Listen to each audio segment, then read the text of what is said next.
Okay, thanks again, everybody. We're a little bit past 2 o'clock, so we're going to go ahead and get started with today's program. I'm Ken Goldman. I do communications for the Integrated Award Environment. Thank you for joining today's program. Just a couple housekeeping items before I turn it over to my colleague. Today's webinar training is being recorded, so I want to make sure that you are aware of that. A question that we get asked a lot is, will this slide deck be made available? And it will be. We post all of our content on GSA's Interact page, which you can see right there in front of you. It's highlighted in the buy.gsa.gov/interact. We're Community 47 on there. So a recording of this event and the slide deck will be posted there.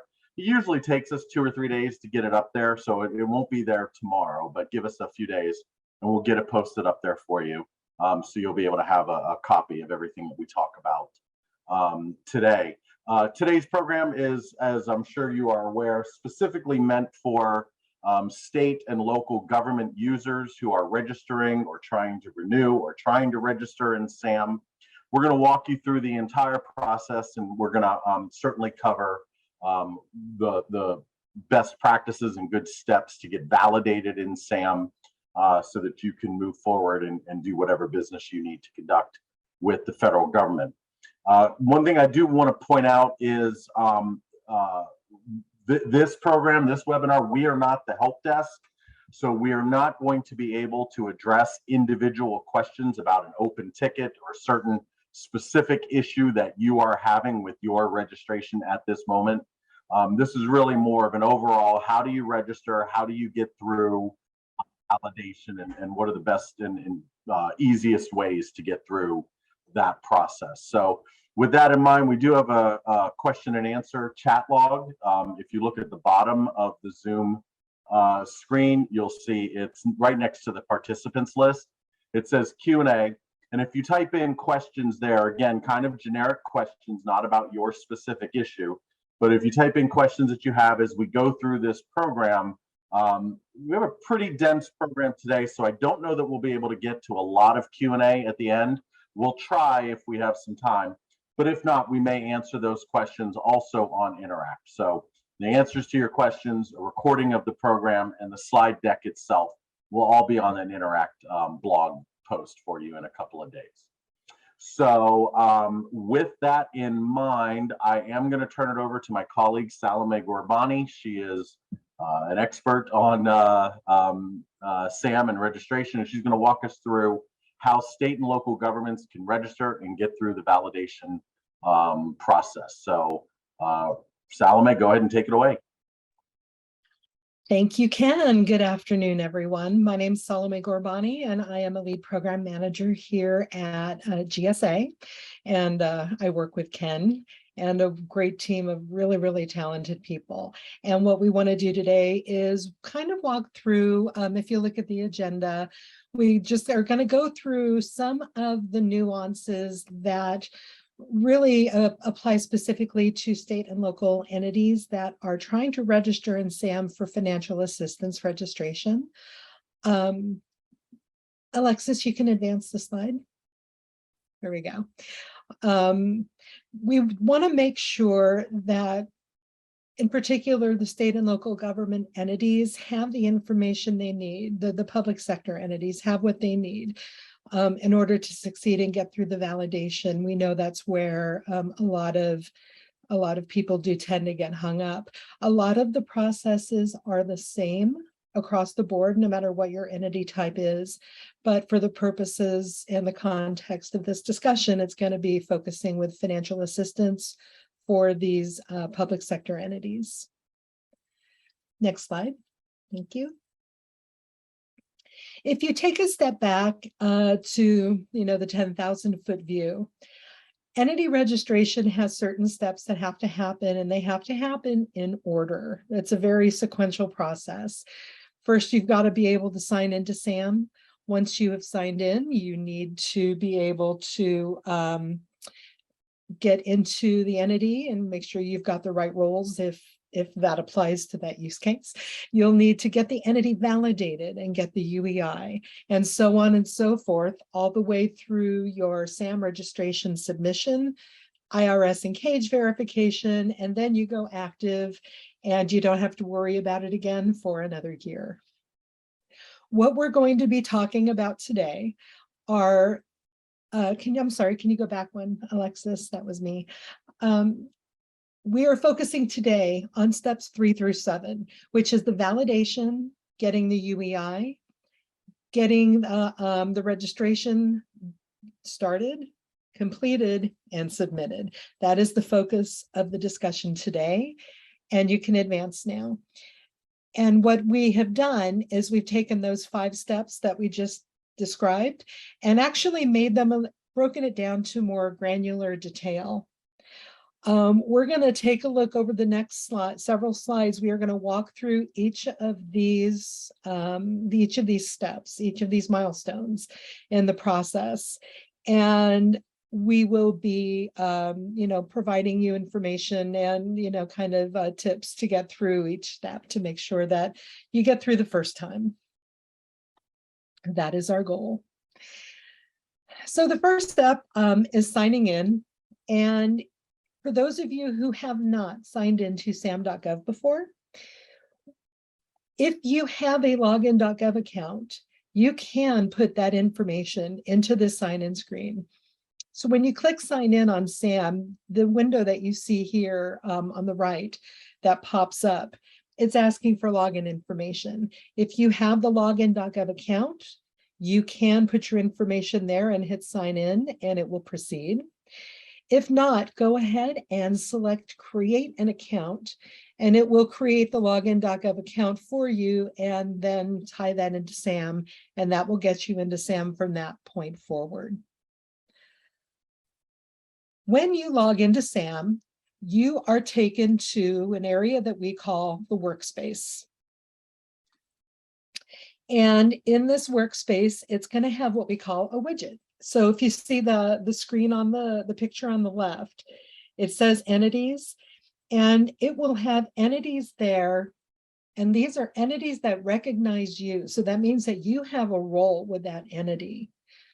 And also it's going to tell you what state or what status that registration is in. For this example, what you're looking at is this particular example has 2 inactive registrations and 1 impending ID assignment. The thing that you want to look for when you sign in and you end up here at your workspace, before you do anything, we'd like you guys to take a minute and see if your organization already has a record. We want to make sure you don't try to create a new registration. It's really important that if you have a record in SAM, that we work from the existing one. So when you're looking at this example here, those 2 inactive registrations, if you click on the bubble, you see the picture that's on the right. And that picture on the right shows you the entity name, all of the information, and the UEI. So for purposes of this example, the entity was registered. And because I can see it here, I have the role with that entity. So my next step at this point is going to be to select the 3 dots on the right of the record. And that opens up the menu that you see that is circled in red. And in that menu, there is an option to update. And that is what you would select here in order to get started and get up and running.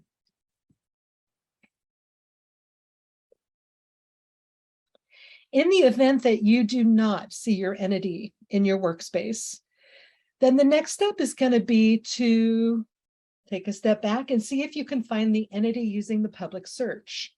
So what you would do is on the SAM page, on every SAM page in the upper left, you have that home search, data bank, all those different links at the top. So at this point, you want to go and select search. And from search, you're going to select the plus sign next to all domains, select all entity information, and then select entities. And again, what we're doing is setting up the filters so that we can see if your entity exists in SAM. Once you have done that, you will see that you have these optional extra filters. And this is where you can put in the entity name, the UEI if it has one. And you also want to make sure to check the entity status, which is the last filter on the bottom, and make sure that all three of those are selected. If you find the entity here, but it was not in your workspace, that means that you don't have the role that you need for that entity to be able to log in and make changes to it that need to be done. So if that is the case, where the entity is in SAM, but you don't have a role, then the next step for you is to select your workspace. And that would be a link on the upper right corner of every SAM page. And toward the bottom of the page on the right, you have the option to add a new role. So we suggest that you go there and request the data entry role. This request goes to your entity's administrator. Every entity should have an administrator, and it is their responsibility to assign roles to members of the organization directly. If your organization doesn't have an entity administrator, then we do have articles on the FSD as to how to resolve that. It involves what we call the notarized letter process, but know that until somebody has the entity admin role, no changes can be made to that entity.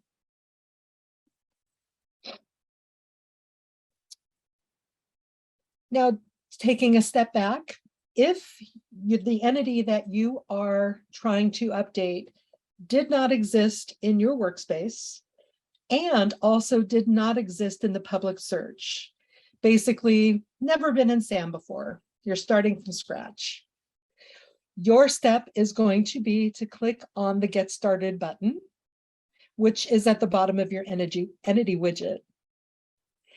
Once you go to the Get Started, you are going to see the page on the next slide, which is basically, it's asking you, what do you want to do?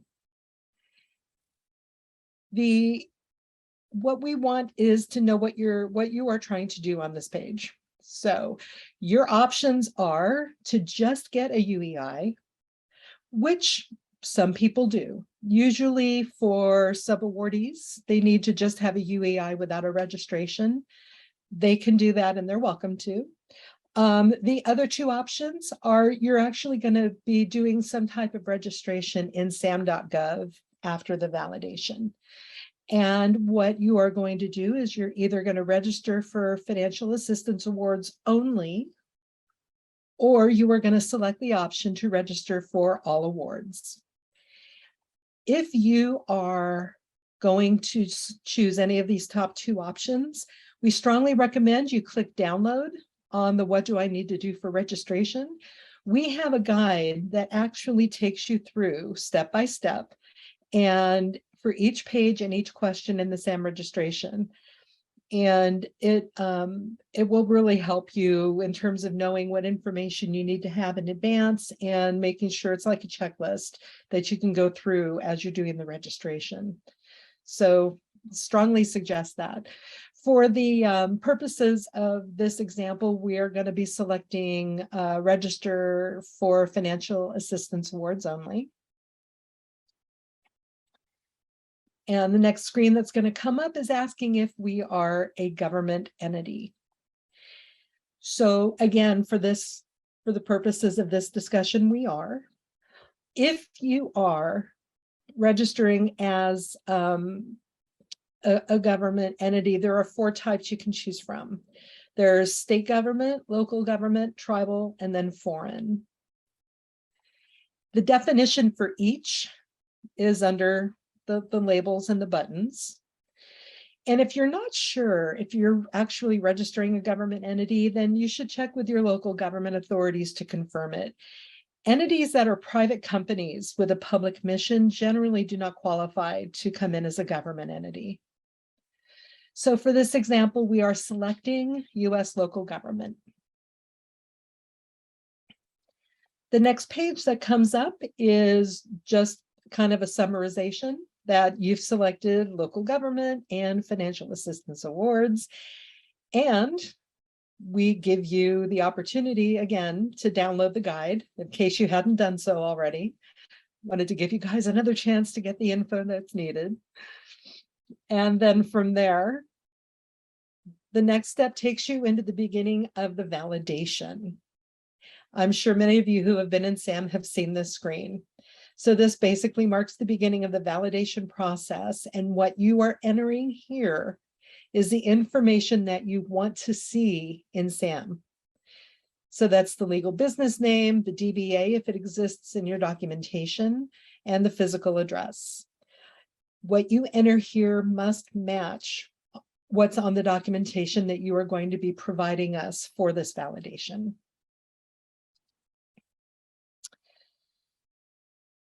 So taking a step back, the validations, well, I want to take a minute to kind of do a review of what the validations are and what we're looking for and why we're doing it.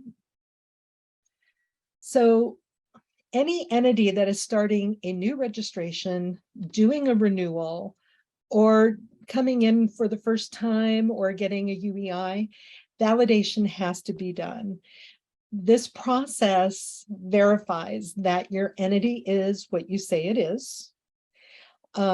We have an independent team that conducts this verification, and they use a combination of various public and commercial sources to verify and validate the name and address, and then usually the place of establishment and the start year. As you go through to validate the entity, if we ask you to submit the documents in SAM, it means that the information that we had was not, wasn't available or wasn't up to date from the sources that we had. So we're using your information to actually get it all up to what it needs to be. Every entity has to validate, even if they were active or if they have a UEI already. This first time through, it's this first cycle year since we went live in April. So everybody's got to validate. The information may be there and it may not, but you know, we've got to do this kind of truing up this first time through. So once you've entered your information, and EVS, the tool is going to go through and do its search, and you're going to see the sign that says, you know, please be patient, we're searching millions and millions of records. Once it is done with the search, this is the screen that's going to display, and it's basically like search results. This is the information that we show that we think is close, right? Some sectors, some public sector entities will be there, some won't. It's fine, it's normal. If the information is not a perfect match, that's okay. We have a manual review process to get things cleared up. So the first thing to do is look through these results and see if you recognize your entity. You should only select an entity that you know is yours. Now, if some of the information is off, a change to address, you're missing an LLC, the business name isn't quite right, you're missing the DBA, things like that are correctable. So if you recognize the entity, but some information is wrong, it's okay. You can still select the fact that you recognize your entity on the left option. If what appears is not your entity in any way, shape, or form, then you are going to select the right option, which is that you don't recognize your entity in the list. Just a note before we go on, we're currently getting ready to implement what we call entity type labels. So you will be able to see the different entity types for everything that is returned in this particular search. And it's really helpful because you may have an instance where there's a lot of entities that are similarly named, but they may not all be public authority. So this kind of helps to make those the differentiations between the entity types, more accessible to you guys. Once you've selected your entity, it's going to bring it up again and ask you if all the information is correct. If the information is good, you're going to say yes and go on your way. The next couple screens we're going to show you are for the not so happy path, which is where the information is there, but it's not 100% correct. So by selecting no, it's going to open up the screen where you have the opportunity to update your entity details. You can update these details by which piece of information, right? You're going to select the piece of information that you need to update, whether it's the address, whether it's a legal business name, or the DBA. And for each box, as you check those, it will expand and give you the fields, just like we're showing here with the physical address. So for whatever elements, it could be one, it could be all three. Whichever ones you need to do, you're going to select those and provide the information as it needs to exist in SAM.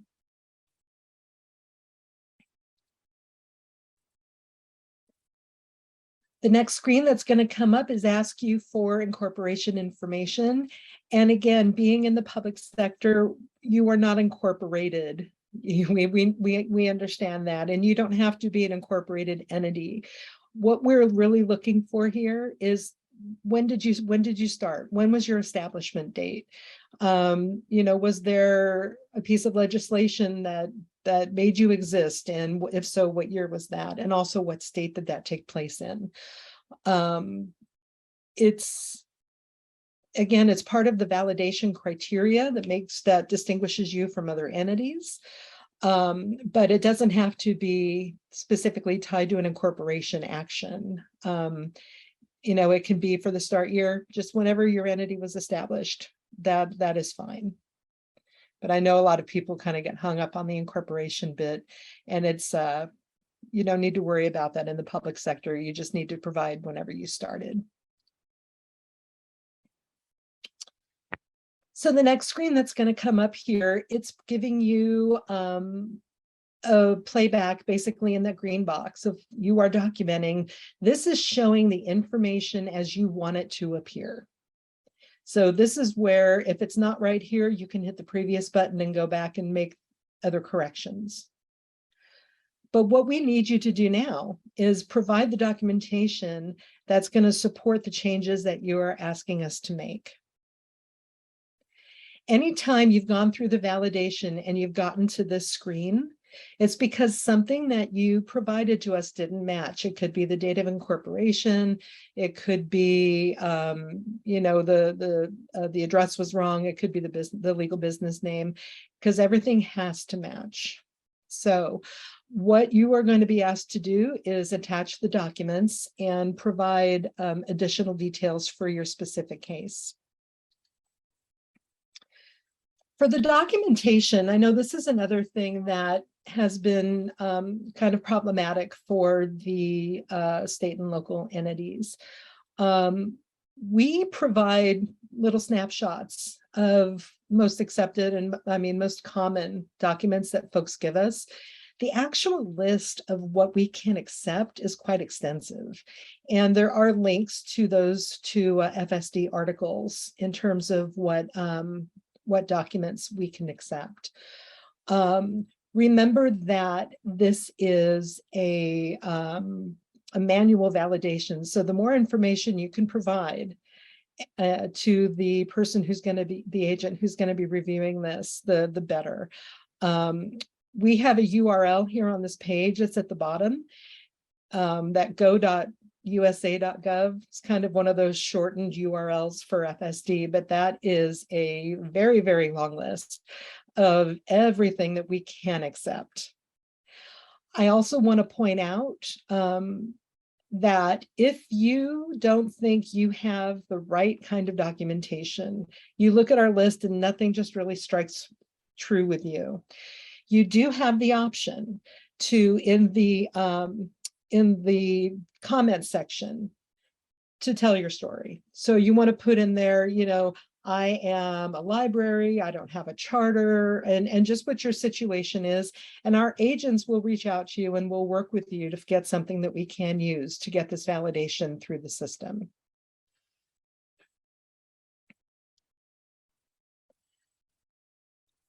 When you go to attach the documents, you will see that there's this bulleted list under attached documents. The documents that you upload, these are the questions that they have to answer.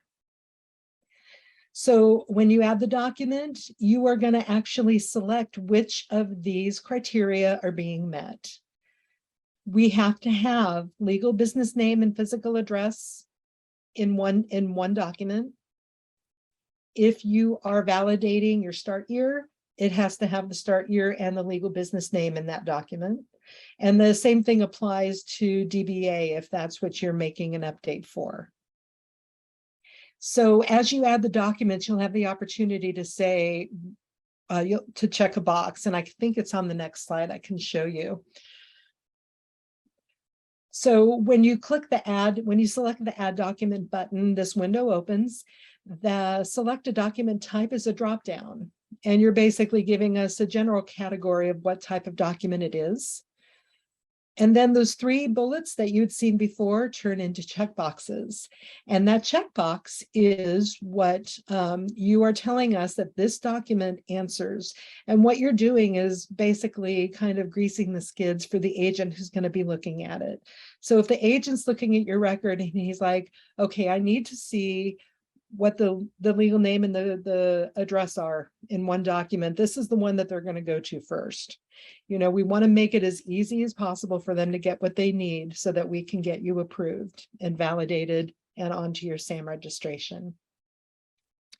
You must do this. You got to give us documents that will address all three of these criteria. You can, it is possible there are documents that address all three, but you will not be allowed to advance on the page until all three of those bullets have turned into the green check marks. And as you can see in the next slide, we're showing you now, in this instance, we've uploaded two different documents. You can see each document details what is in there that we need. And at this point, you would be allowed to click next. But before you do that, you do want to make sure to provide any information. You know, this is a great place to just give a summary to the agent. You can say, you know, I need to update the legal business name, or, you know, our utilities are paid centrally. I don't have the utility bill, but here's what I did attach and why I think it works. It's your opportunity to, you know, try to help the agent move forward with your validation. Once you've done that and you've hit submit, you will have a ticket number. This is what we refer to as an FSD ticket number. You will get a response from our agents, whether they need information or if they're just acknowledging the fact that you gave them everything they needed and they were able to make the updates to the record. That email communication is going to come from fsdsupport@gsa.gov. Right now, it takes about 2 weeks for the manual reviews to complete. But in many instances, it's taking a lot less time than that.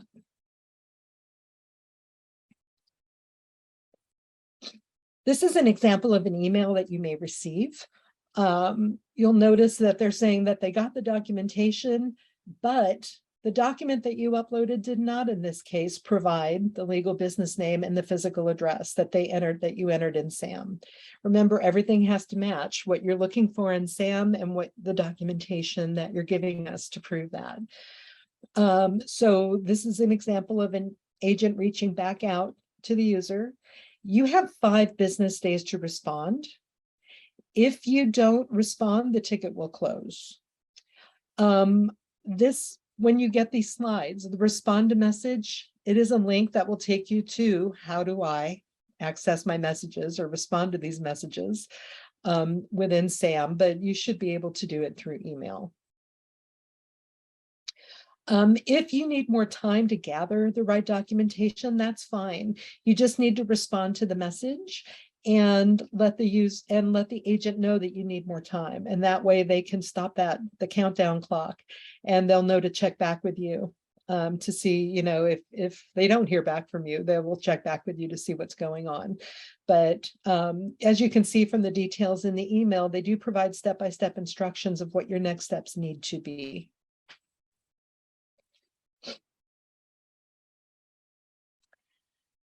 So once you get the happy email from the EVS agent that says, we have updated the database, you are good to go. This is another place where people get hung up, because they'll go and look at SAM and they'll say, nothing's changed. And that's because that at this point, we've updated the database for the validation, but you're the one who needs to actually pull this information into SAM. And that's what these next few slides will show you how to do. You're basically going to go do the validation again. And then this time that information will come over.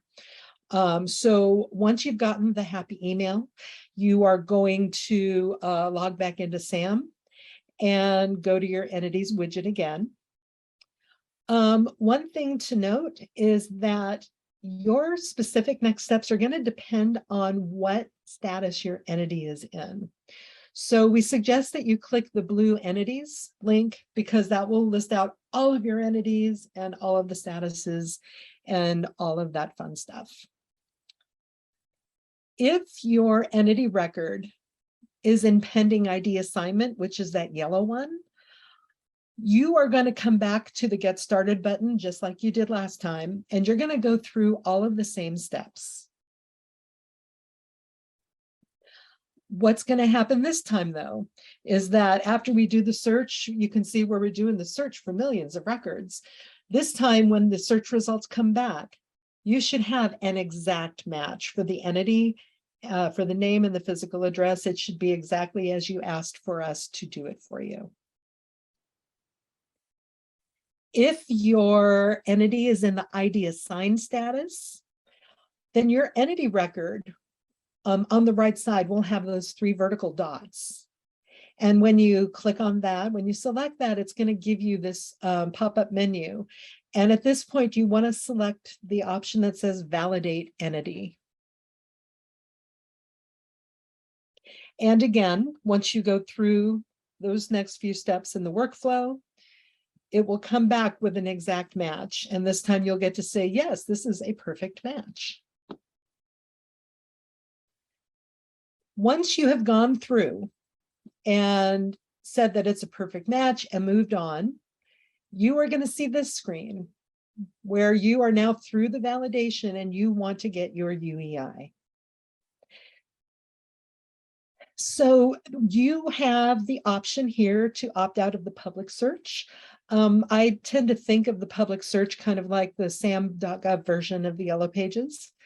If you opt out, then only your entity, people who have roles for your entity, and federal government users will be the only ones who can see you in SAM. So if there are other agencies or organizations who need to confirm anything with your entity, they will not be able to see you. So, but it's your choice. But you have the option here to stay opted in, or you may opt out. And then at the bottom, you are going to certify that you are authorized to make decisions on behalf of this entity. And you're going to select Request Unique Entity ID. And at this point, you have your UEI and the validation is complete. So you'll have your UEI and you will see the record information. It should be everything that you asked it to be. And at this point, you have a choice to make. If you only needed the UEI, if you are a sub-awardee, for example, then you're done and you can select go to workspace and go on your merry way and go about your business. You're set. If you need to register in SAM, this is where you take the opportunity to do that, and then you select continue registration in order to do that. When you select continue registration, it's going to take you to this set of SAM registrations screens. On the left rail basically is a menu. It's like a menu, a checklist as you're going through, and then it'll take you all the way through to the submit status. So you'll always be able to know where you are in the process. As you complete each screen, it will go from a blue arrow, which is the current screen you're on, to a green check, which means that you're done and it's successful. One thing to know about these screens is that if you see a red asterisk, those elements are mandatory. Everything else is optional. You do need to create the MPIN here, and it will guide you through the process. 9 characters, alphanumeric, no special characters, all of that will pop up. You will need to make sure that you note down the MPIN, because I know that some other government sites do request it. And also when you go to move past this page, it's going to pop up a one-time password screen. So what's going to happen is then an email message will be sent to you, because you're the one who's logged in and you're the one doing this registration, and it's going to send that code to your email, and then you will put the code in and it will allow you to advance to the next screen. And as you can see, we've moved out of the core data and now we're in the reps and certs area. Because this is a financial assistance response area, these are the reps and certs that are specific to financial assistance. And you will need to go through and review and certify that you have read and understand and agree to all of that. The next page is points of contact. Again, points of contact, there are a couple that are mandatory. The rest are optional. We strongly recommend that you do have more than one POC in there, because the system, when it generates emails, for example, next year when your account needs to be renewed, we want to get these emails out, and if you're on a vacation, make sure that there's somebody else there who's going to get it. I also want to clarify that having a point of contact in SAM does not give them a role in SAM. Those are very, very different things, and they're managed totally differently. So the person who is registering the entity, in this case, you're registering your entity, you're going to get that entity admin role, and you can grant roles to others, but the point of contact screen has nothing to do with that. It really is just for outreach efforts. The last thing that you're going to be asked to do is to review all of the information you've submitted, make sure that you speak only truth. And when you get to the very bottom, you have the option to submit, and that is what you want to select. The submit page, just like the IRS consent page, has the one-time password. And again, this is the first screen you're going to see.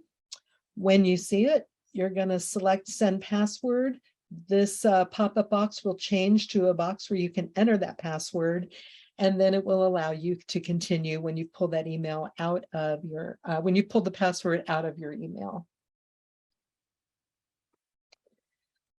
Once your submission is accepted, you will see that you'll get the confirmation here, and you're also going to get the confirmation in an email.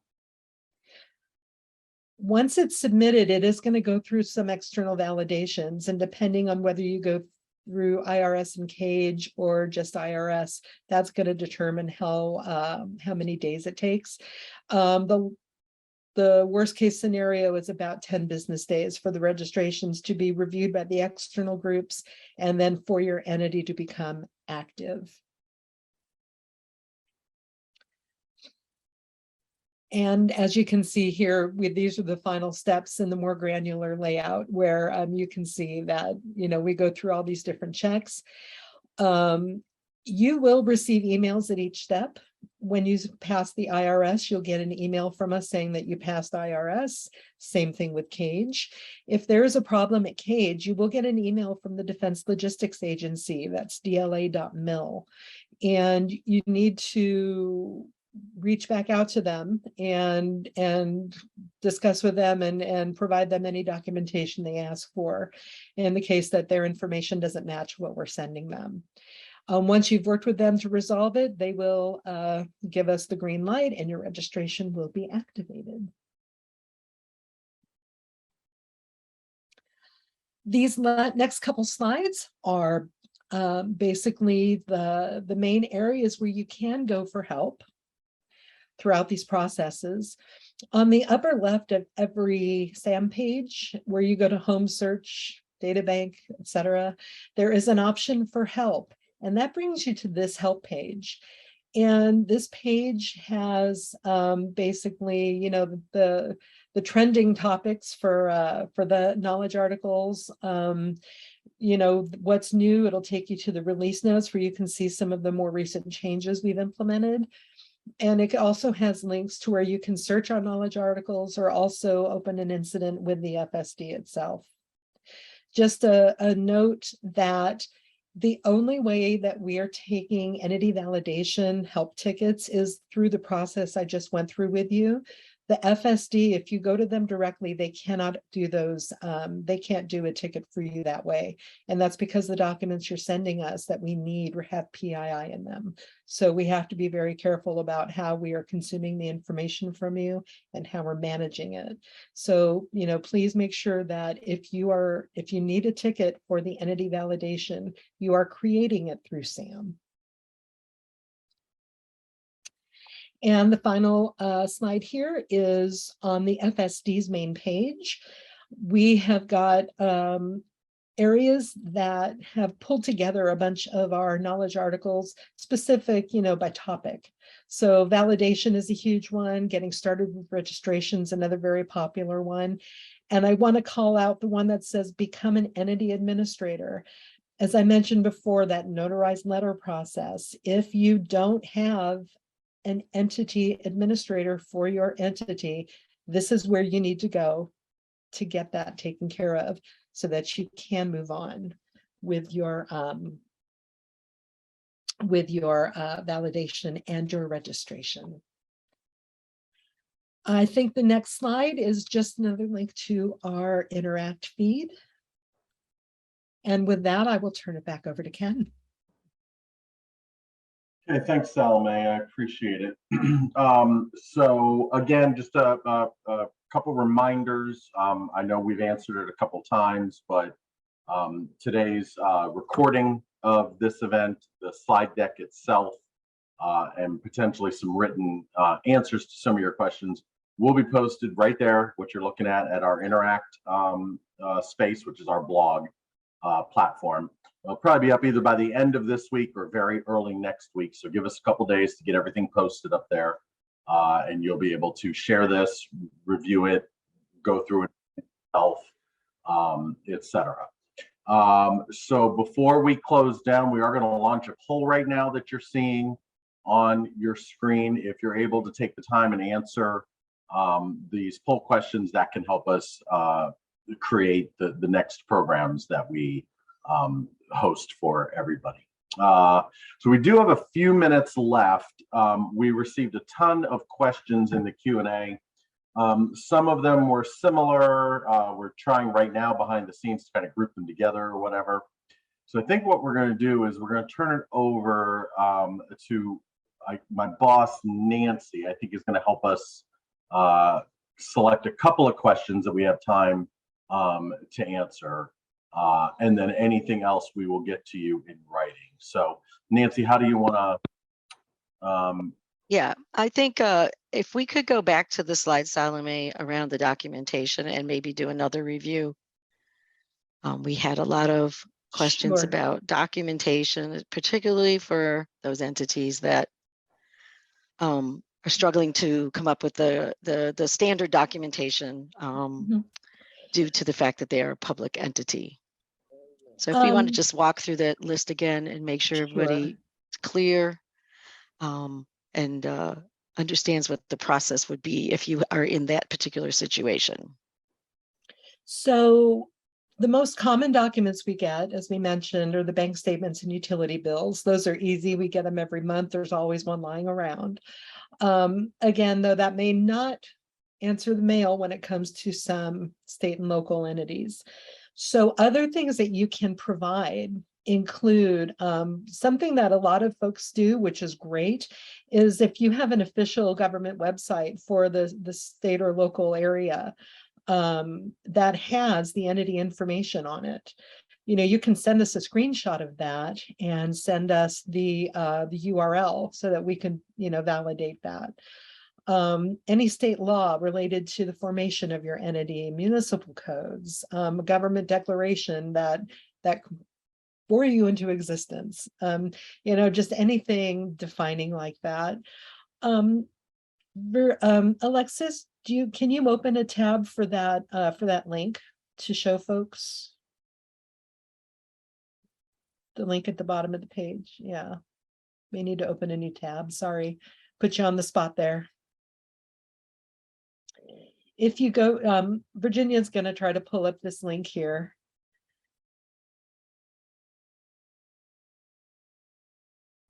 And what you'll see, you're going to need to make it bigger, I think. We have what we like to call a one-pager, and it's not translating well on this on the Zoom, but you can actually download this PDF that has a really detailed breakdown of what documents to provide and why you want to provide them. That's a little better. Yeah, the other thing is, Salome, Virginia, while you're there, can you go to the homepage of SAM.gov, please? And we're going to show that there is a one-pager that we created specifically for state and local governments, which you can get to from In the announcements. In the announcements, yes. And this is on the homepage of SAM. It is a link to a knowledge article. As you click on there's a link within there. I think it takes you to the PDF. Yep.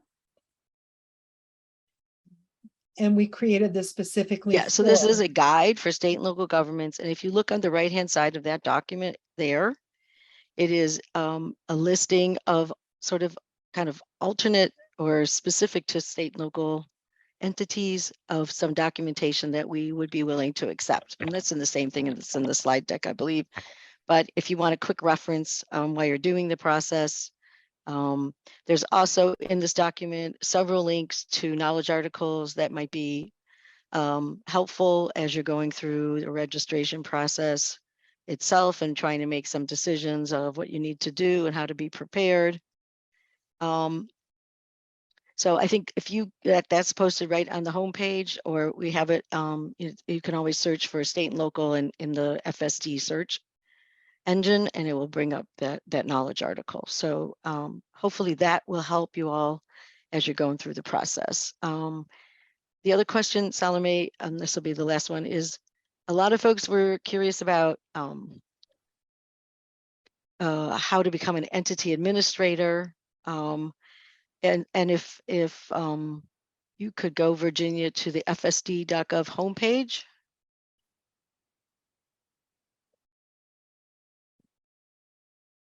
So if you guys don't use the FSD, this is a site.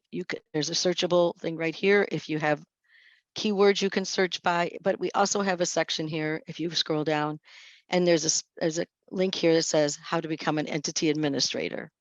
If you have questions about how to become one, it will give you the instructions. There's basically two ways to become an entity administrator.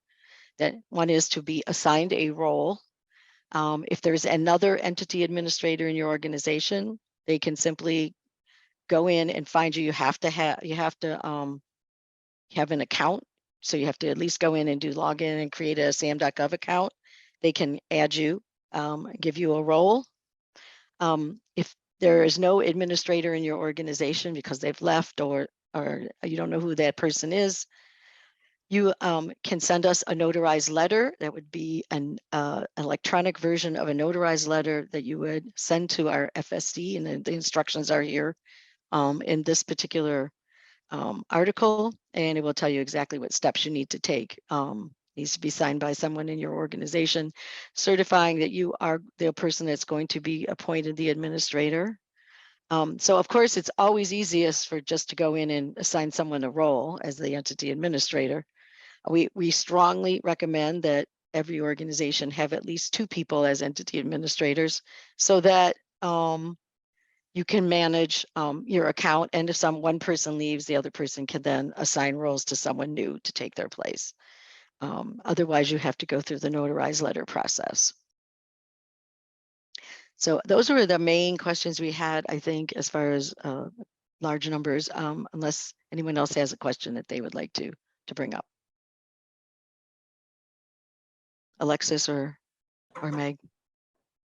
Anybody else? I think those were the main ones that we got a lot of. Yeah, there were a lot of repeats in those 2 areas particularly. Yeah, so hopefully that helped, and we're coming up on the end time here for this program. I think we're going to cut it off there. We are going to leave this webinar running for a few minutes for anybody who is staying behind to answer the poll questions. So this will stay up for a little bit. And again, just keep in touch with us. Everything that we go to do is available on Interact. It is where we update all of our information about SAM, about any of our other systems. So if you're not already registered to follow us there, be sure to do so. Thank you all for joining us today. Like I said, we're going to leave this open for just another minute or 2 for people finishing up the poll. And we will certainly let you know about future programs coming down the pipe. Thanks, everybody, for today.